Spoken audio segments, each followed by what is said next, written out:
Hello students, welcome to my channel. जैसे कि हम बीकॉम सेकेंड ईयर का बिजनेस मैथमेटिक्स एंड स्टैटिस्टिक्स का असाइनमेंट सॉल्व कर रहे थे। हमने एक क्वेश्चन कर लिया था। नेक्स्ट क्वेश्चन है आपका क्वेश्चन नंबर 4। अब देखो, मैंने क्वेश्चन नंबर 4 ही क्यों चूज़ किया है करने के लिए। इट्स बिकॉज के क्योंकि ये न्यूमेरिकल है। देखो, न्यूमेरिकल के अंदर मार्क्स मिलना ना कंफर्म होते हैं, बिकॉज न्यूमेरिकल के अंदर हम आंसर मैच कर सकते हैं, सबका सेम आता है। ठीक है, स्टेप्स के में भी आपके मार्क्स डिडक्ट हो सकते हैं, लेकिन वो भी हमारे हाथ में होते हैं अगर हम स्टेप बाई स्टेप सॉल्व करें तो। लेकिन थ्योरी के अंदर क्या होता है, अगर कुछ पॉइंट अगर आपने सपोज करो मार्क्स का क्राइटेरिया सेट नहीं बैठ पाता और अगर कोई पॉइंट आपने मिस कर दिया तो मे भी आपके मार्क्स डिडक्ट हो सकते हैं। तो इसीलिए मैंने पूरा totally numerical based question choose किया है करना। तो देखो, क्वेश्चन नंबर 4 का first part, from the following data prove that the Fisher ideal index satisfy both the time reversal and factor reversal test. आपको ये इंडेक्स नंबर चैप्टर में से दिया हुआ है। आपको ये प्रूव करके दिखाना है कि फिशर आइडियल इंडेक्स इन दोनों टेस्ट को सैटिस्फाई करता है। ठीक है, इन दोनों टेस्ट की अपनी अपनी एक कंडीशन होती है जो कि आपको इंडेक्स नंबर चैप्टर में पढ़ाई गई है। तो देखो, इसके अंदर आपको आइटम्स दी हुई हैं 3, 2 आपको साल दिए हुए हैं, प्राइस और क्वांटिटीज दी हुई हैं, राइट।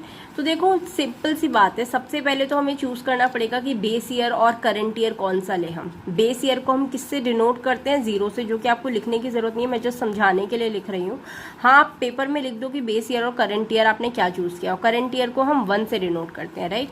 तो देखो, हम टेबल बनाएंगे इसके अंदर। This will be your items ABC, price base year का, क्वांटिटी बेस ईयर की, प्राइस करंट ईयर का, क्वांटिटी करंट ईयर की। अब जो फॉर्मूले में डिजिट्स डलती हैं आप वो लिख दो। फॉर्मूला आपको फिशर का मिल जाएगा चैप्टर के अंदर। तो देखो, फॉर्मूले के अंदर ये डिजिट्स चलती हैं, P1Q0, P0Q0, P0Q1, P1Q1। It means multiplication कर दी हमने, P1Q0 इन दोनों मल्टीप्लाई करा कॉलम्स को, तो यहाँ पे लिख दिया नंबर्स। आप एक बार क्रॉस चेक कर लेना। P0Q0 इन दोनों कॉलम्स को मल्टीप्लाई करके ये वाली कॉलम आई हमारी P0Q1 इन दोनों को मल्टीप्लाई करके हमारी ये वाली कॉलम बनी, एंड P1Q1 इन दोनों को मल्टीप्लाई करके हमारी ये वाली कॉलम बनी, राइट। अब देखो, नीचे जो टोटल होता है यहाँ पे आपको टोटल लिखना है, और यहाँ पे आप ऐसे भी लिख सकते हो। देखो, आप लिख सकते हो सिग्मा, सॉरी मैं मतलब एक लिख कर बता रही हूँ आपको, sigma P1Q0 is equal to 1060। ठीक है, आप हर किसी के नीचे प्रेफर करना कि इस तरीके से लिखो। तो इसका हो जाएगा sigma P1Q0 is equals to 1060, इसका sigma P0Q0 is equals to 740, sigma P0Q1 is equals to 840, sigma P1 is equals to 1200, right. अब कंडीशन हमको प्रूफ करना है कि जो है ये दोनों टेस्ट सेटिस्फाई करता है। तो देखो, condition for first test, time reversal test की कंडीशन होती है P01 into P10 is equals to 1। आपको इन दोनों की वैल्यूज रखनी है और इनकी मल्टीप्लिकेशन 1 आनी चाहिए। ठीक है, तो पहले हम P01 normally Fisher price index का फॉर्मूला होता है। ये फॉर्मूला होता है, आपको बुक में चैप्टर में मिल जाएगा। फॉर्मूले के अंदर डिजिट रखो। देखो, इसके अंदर क्या है, ये P1Q0, ये रहा टोटल इसका टोटल लिखो, इसमें इसका टोटल लिखो, यहाँ पर इसका टोटल लिखो, यहाँ पर इसका टोटल लिखो। ठीक है, जब हमने ये लिखा टोटल तो हमारे पास आई वैल्यू P01 की ये।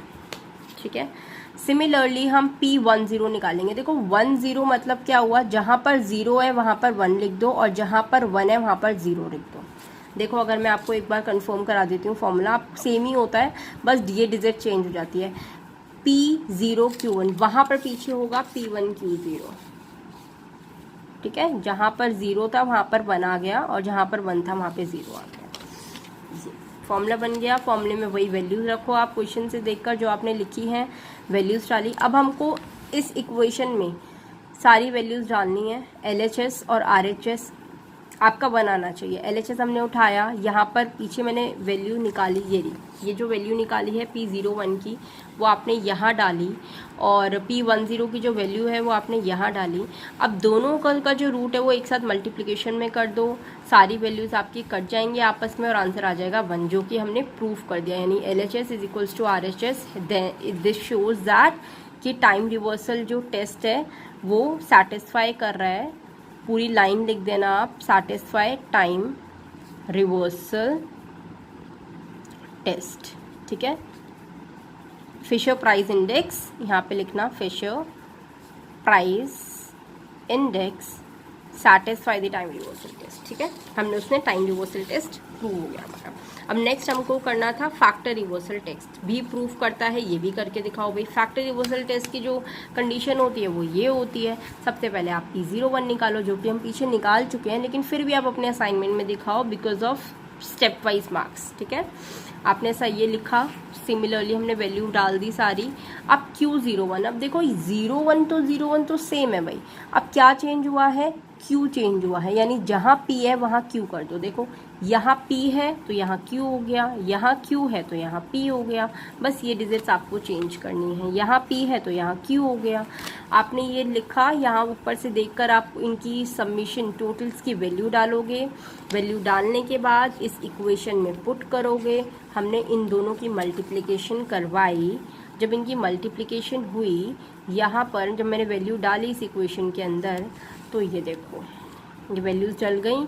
कौन सी वैल्यूज़ कट गई, ये वाली और ये वाली। हमारे पास दो ऊपर 1200 रह गए और दो नीचे 740 रह गए। अब आपको पता है भाई रूट के अंदर जब हम पेयर बनाते हैं, ये मैंने एक पेयर बनाते हैं, जैसे कि अगर सपोज करो एग्जाम्पल 2 × 2 × 3 होता, तो हम क्या करते हैं, जो भी पेयर होता है वो रूट के बाहर आ जाता है, यानी रूट उसके ऊपर से हट जाता है, और जिसका पेयर नहीं बनता वो अंदर रहता है। यही हमने बचपन में सीखा था, तो वही चीज़ है।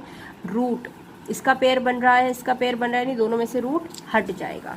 ठीक है, इन दोनों का हमने रूट हटाया तो ये आया 1200/740। अब ये क्या है, 1200 और 740 क्या है, जब आप अपनी टेबल से दोबारा से इसको चेक करोगे तो देखना ये जो वैल्यू है ये है सिग्मा P1 Q1 और ये जो वैल्यू है ये है सिग्मा P0 Q0। यही हमको प्रूफ करना था, और वही लाइन आप यहाँ पर लिख दोगे। देयरफॉर की जो ये टेस्ट है, फिशर प्राइस इंडेक्स, जो भी इंडेक्स दिया हुआ है आपको, वो सैटिस्फाई कर रहा है आपका फैक्टर रिवर्सल टेस्ट, राइट। ये आप कंडीशन नीचे लिख दोगे। तो ये आपका फुल फ्लेज क्वेश्चन हो गया, आपने एक भी स्टेप मिस नहीं करा, और आपके मार्क्स जो हैं वो पूरे के पूरे आएंगे इसमें। ठीक है, सेकेंड पॉइंट है इस क्वेश्चन नंबर 4 का, fit a straight line trend to the following data and estimate the expected profit for the year 2020, what is the average annual change in profit.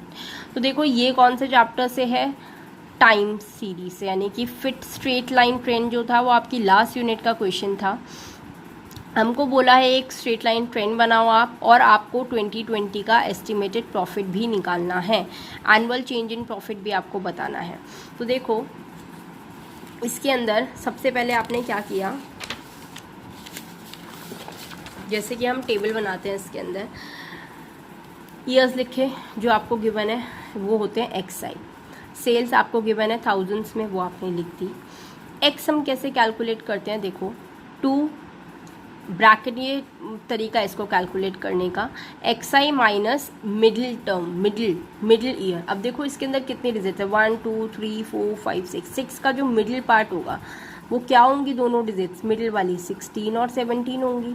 तो मिडिल कैसे निकालेंगे, इन दोनों का एवरेज, 2016 और 2017 का जब आप एवरेज निकालोगे तो आएगा 2016.5। आपने एवरेज निकाला।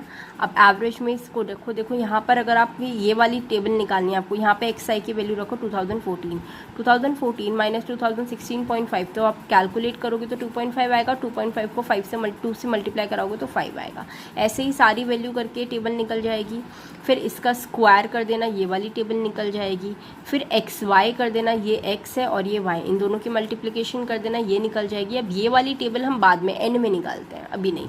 ठीक है, आपने ये यहाँ तक सारी टेबल निकाली, इनके समीशन कर दिए, सम कर दिए।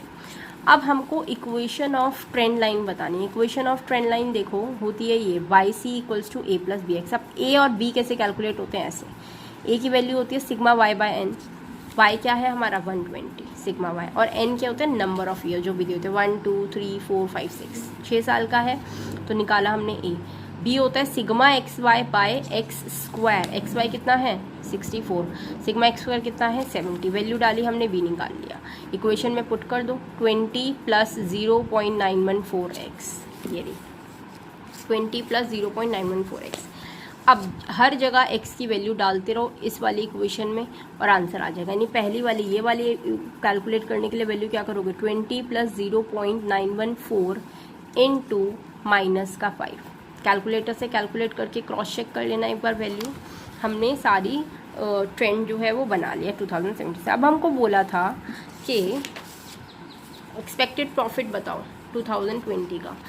तो हमारे पास इक्वेशन 2020, अगर हम ईयर ऐड करें तो 2020 अगर मैं पिछले 6 सालों में एक और ईयर ऐड कर दूँ तो कितने टोटल नंबर ऑफ ईयर हो जाएंगे? 7। तो ये आ जाएगा आपका एक्सपेक्टेड प्रॉफिट। अब एक्सपेक्टेड प्रॉफिट आपको किस में दिया हुआ है? थाउजेंड्स में। तो ऐसे ही थाउजेंड्स में वैल्यू रख दो और एक्सपेक्टेड आप प्रॉफिट निकाल दो। ठीक है।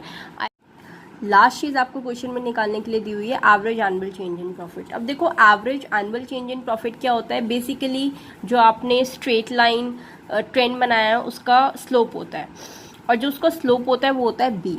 तो बी की वैल्यू होती है जस्ट, देखो लिखना रिप्रेजेंट कैसे करना है इसको। Average annual change in the profit is given by the slope of the straight line trend, therefore the average annual change in profit हो जाएगा आपका बी, और बी की वैल्यू थी 0.914, जो कि आपको क्वेश्चन के अंदर सेल्स की वैल्यू किस में दी हुई है प्रॉफिट की?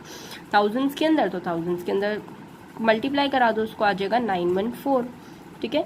आई होप आपको क्लियर है सारे concept. If you like my video please like, share and subscribe my channel.